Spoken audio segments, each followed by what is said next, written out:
ആരും പോകരുത്. അടുത്തതായി സംസാരിക്കുന്നതിന് വേണ്ടി KPCCയുടെ വർക്കിംഗ് പ്രസിഡന്റ് ശ്രീ PC വിഷ്ണുനാഥിനെ ക്ഷണിക്കുന്നു. അതിനുശേഷം ശ്രീ ഷാഫി പറമ്പിലും സിദ്ദിഖും സംസാരിച്ചാൽ യോഗം കഴിയുന്നതായിരിക്കും. പ്രിയങ്കരനായ അധ്യക്ഷൻ ശ്രീ ജോസഫ് ടാജറ്റ്,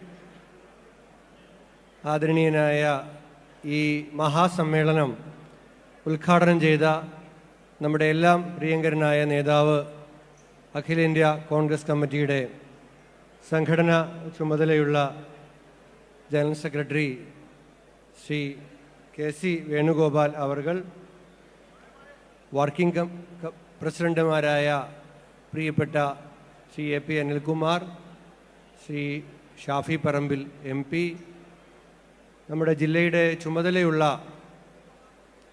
മുൻ വർക്കിംഗ് പ്രസിഡന്റ് കൂടിയായ T. സിദ്ദിഖ് MLA, മുൻ വർക്കിംഗ് പ്രസിഡന്റ് പ്രിയങ്കരനായ ശ്രീ TN പ്രതാപൻ, സീനിയർ കോൺഗ്രസ് നേതാവ് മുൻ നിയമസഭാ സ്പീക്കർ കൂടിയായ ശ്രീ തെരമ്പിൽ രാമകൃഷ്ണൻ അവർകൾ, അഖിലേന്ത്യാ കോൺഗ്രസ് കമ്മിറ്റിയുടെ ബഹുമാന്യനായ secretary Angamaly MLA Shri Roji M. John, ജില്ലാ കോൺഗ്രസ് കമ്മിറ്റിയുടെ മുൻ പ്രസിഡന്റുമാർ ശ്രീ അബ്ദുറഹ്മാൻ കുട്ടി അവർകൾ, ശ്രീ ജോസ് വല്ലൂർ, UDFിൻ്റെ ചെയർമാൻ പ്രിയപ്പെട്ട ശ്രീ ചന്ദ്രമോഹൻ അവർകൾ, ചാലിശ്ശേരി മാഷ്, ശ്രീ കൊച്ചു മുഹമ്മദ് അവർകൾ, KPCCയുടെ ബഹുമാന്യനായ ജനറൽ സെക്രട്ടറി, നമ്മുടെ എല്ലാം പ്രിയപ്പെട്ട മുൻ MLA കൂടിയായ ബഹുമാന്യനായ ശ്രീ TU രാധാകൃഷ്ണൻ അവർകൾ, മറ്റു ബഹുമാന്യരായ നേതാക്കന്മാരെ,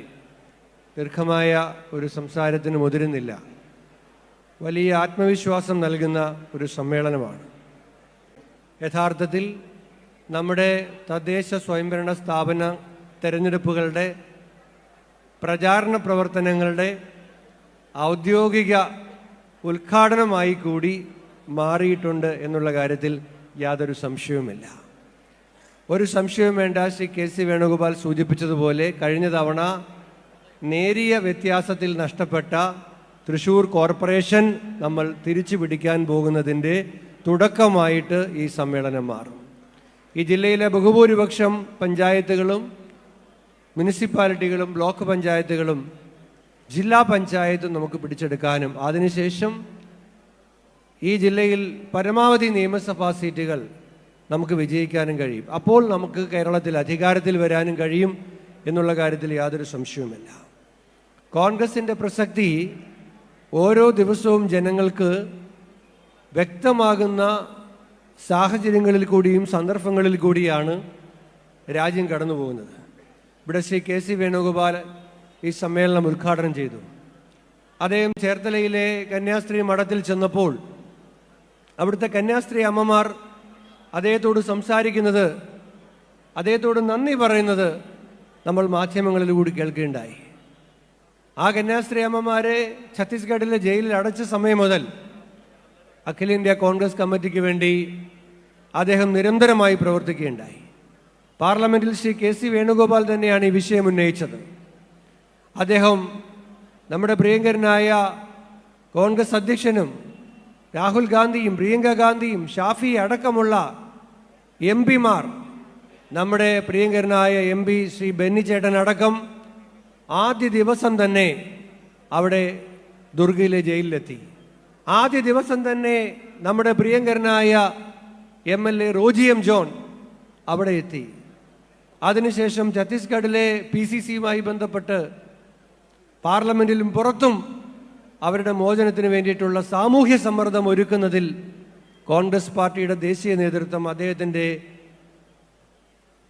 നിർദ്ദേശാനുസരണം പ്രവർത്തിക്കുകയുണ്ടായി.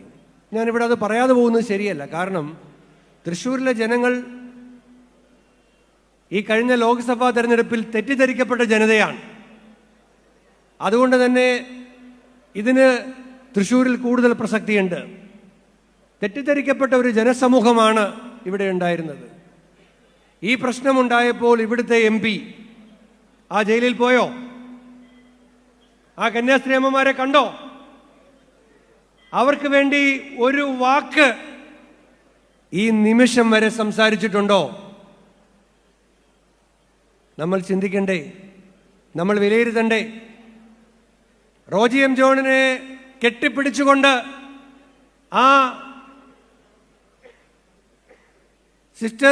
സിസ്റ്റർമാരിൽ ഒരാളുടെ സഹോദരൻ, ഇത് എൻ്റെ സഹോദരനാണ്, കഴിഞ്ഞ ഒരാഴ്ച കാലമായി ഞങ്ങളുടെ ഒപ്പം ഞങ്ങളുടെ കുടുംബത്തിലെ അംഗത്തെ പോലെ ഈ റോജി എം ജോൺ ഉണ്ടായിരുന്നു എന്ന് പറയുന്നത് നമ്മൾ കണ്ടു. അവിടെ യാതൊരു ഔചിത്യവുമില്ലാതെ പെരുമാറുന്ന ചില ആളുകളെയും നമ്മൾ കണ്ടു.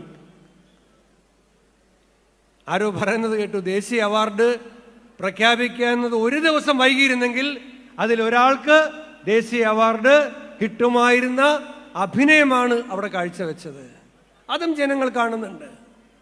കോൺഗ്രസിന് ഇക്കാര്യത്തിൽ ഒറ്റ നിലപാടുകൾ. ഉമ്മൻചാണ്ടിയുടെ അനുസ്മരണം പുതുപ്പള്ളിയിൽ നടക്കുമ്പോൾ അഭ്യുന്നതനായ ആർച്ച് ബിഷപ്പ് തറയിൽ പിതാവ് ആ വേദിയിൽ നടത്തിയ ഒരു പ്രസംഗമുണ്ട്.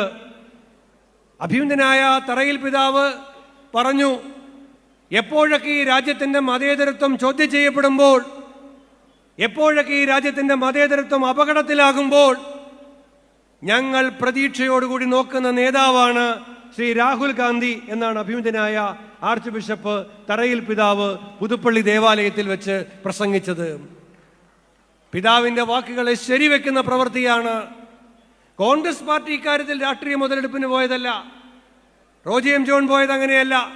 ഡീൻ കുര്യാക്കോസ് പോയത് അങ്ങനെയല്ല. ബെന്നി ബെഹനാൻ പോയത് അതിനു വേണ്ടിയിട്ടല്ല.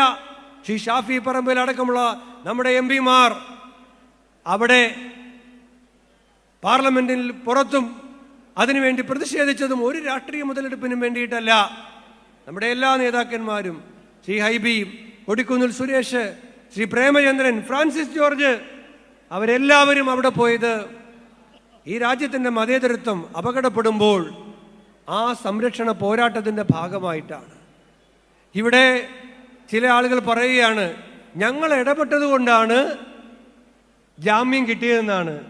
നിങ്ങൾ ഇടപെട്ടത് കൊണ്ടല്ലേ ഇവർ അകത്തായത്?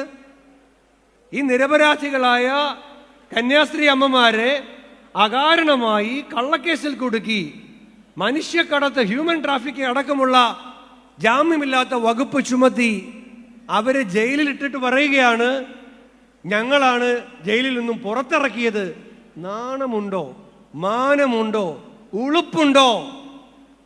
കേരളത്തിന്റെ ജനത ഇതൊന്നും കാണുന്നില്ല എന്ന് നിങ്ങൾ കരുതുന്നുണ്ടോ? ശ്രീ ആലുവ MLA അൻവർ സാദത്ത്, അദ്ദേഹം, ശ്രീ ചാണ്ടിയും അവിടെ കഴിഞ്ഞ ദിവസം പോയി. സാദത്ത് പോയത് അദ്ദേഹം 14 മണിക്കൂർ ഈ കന്യാസ്ത്രീ അമ്മമാർക്ക് വേണ്ടിയിട്ട് ഉപവാസ സമരം അനുഷ്ഠിച്ചിട്ടാണ്.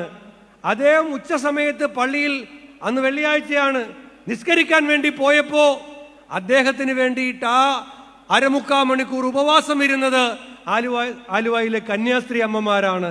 ഇതാണ് കോൺഗ്രസ് പാർട്ടി, ഇതാണ് രാജ്യത്തിന്റെ മതേതരത്വം, ഇതാണ് കേരള സ്റ്റോറി, ഇതാണ് ദ റിയൽ കേരള സ്റ്റോറി. അതുകൊണ്ട് ഈ രാജ്യത്തിന് കോൺഗ്രസിന്റെ പ്രസക്തി കൂടുതൽ ബോധ്യമാകുന്ന ഒരു സാഹചര്യത്തിൽ നമുക്ക് ആത്മവിശ്വാസത്തോടു കൂടി ജനങ്ങളെ സമീപിക്കാൻ കഴിയും. അങ്ങനെ സമീപിച്ചുകൊണ്ട് നമുക്ക് ഈ രാജ്യത്തെ വീണ്ടെടുക്കാനുള്ള പോരാട്ടം ശ്രീ രാഹുൽ ഗാന്ധി 5-ാം തീയതി, ഇന്ന് 3 അല്ലേ, 4 കഴിഞ്ഞ 5-ാം തീയതി റോജിക്ക് കൂടി ചുമതലയുള്ള ബാംഗ്ലൂരിൽ വെച്ച് ഒരു മഹാസമ്മേളനം കോൺഗ്രസ് പാർട്ടി സംഘടിപ്പിച്ചിരിക്കുകയാണ്. അവിടെ വലിയ വെളിപ്പെടുത്തലുകൾ, എങ്ങനെയാണ് 2024 ലോക്സഭാ തെരഞ്ഞെടുപ്പ് അട്ടിമറിക്കപ്പെട്ടത് എന്ന് കോൺഗ്രസ് ലോകത്തോട് പറയാൻ പോകുന്ന ഒരു മഹാസമ്മേളനമാണ് 5-ാം തീയതി നടക്കുന്നത്. CPM-ന് കഴിയുന്നുണ്ടോ? രാജ്യത്തെ ജനാധിപത്യം അട്ടിമറിക്കപ്പെട്ടിട്ട് അതിനെതിരെ എന്തെങ്കിലും സംസാരിക്കാൻ CPM-ന് ധൈര്യമുണ്ടോ? വേറെ ഏതെങ്കിലും രാഷ്ട്രീയ പാർട്ടിക്ക് ധൈര്യമുണ്ടോ? അവിടെ ധൈര്യത്തോടു കൂടി നിൽക്കുന്നത് കോൺഗ്രസ് പാർട്ടിയാണ്, കോൺഗ്രസിന്റെ നേതാക്കന്മാരാണ്. അതുകൊണ്ട് ഈ മഹാസമ്മേളനം ഏറ്റവും സന്ദർഭോചിതമായ സമയത്ത് മനോഹരമായി സംഘടിപ്പിച്ച ജോസഫ് രാജറ്റിനെയും സഹപ്രവർത്തകരെയും കേരള പ്രദേശ് കോൺഗ്രസ് കമ്മിറ്റിക്ക് വേണ്ടി ആത്മാർത്ഥമായി അഭിവാദ്യം ചെയ്തുകൊണ്ട് ഇവിടെ നിന്നും പരമാവധി MLA-മാരെ നിയമസഭയിൽ കാണാം എന്ന് ഉറച്ച് വിശ്വസിച്ചുകൊണ്ട് ഞാൻ എൻ്റെ വാക്കുകൾ അവസാനിപ്പിക്കുന്നു. നമസ്കാരം, ജയ് ഹിന്ദ്. അടുത്തതായി ഛത്തീസ്ഗഡിൽ കഴിഞ്ഞ 9 ദിവസമായി ആ കന്യാസ്ത്രീകളുടെ ജാമ്യം ലഭിക്കുന്നതിന് വേണ്ടി നിരന്തരമായി പോരാട്ടം